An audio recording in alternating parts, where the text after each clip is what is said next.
Puna e solli që pikërisht në muajin e kremtimit të 35 vjetorit të lindjes së kësaj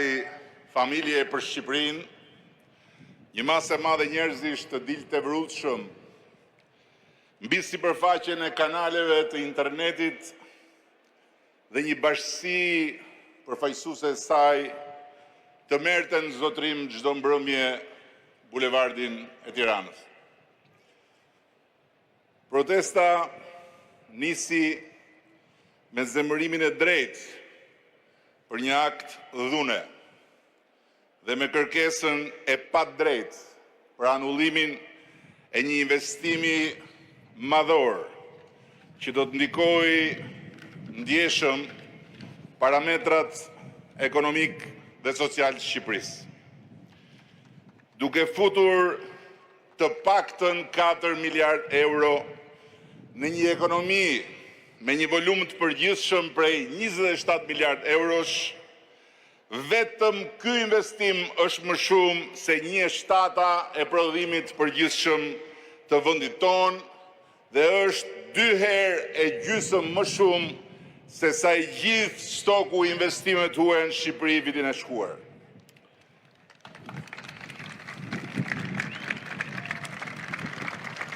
E vërteta është se edhe unë personalisht po të isha një qytetar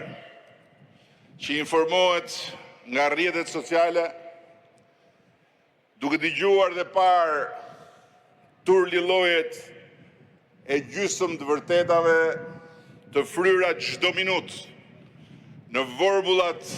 e kanaleve të dala me tërbim nga shtrati, si dhe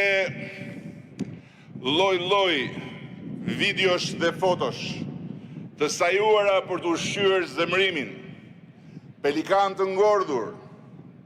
flamingo në arrati, ruspa rrafshuese të natyrës, gradacela mbi lagunën dhe mbi Sazan, tabel kufiri e Izraelit mbi një gardh me tela me gjëmba, do kisha dalë në bulevard, i llahtarisur nga gjithë ai apokalips digital. Do të më duke edhe mua që e keqja e gatuar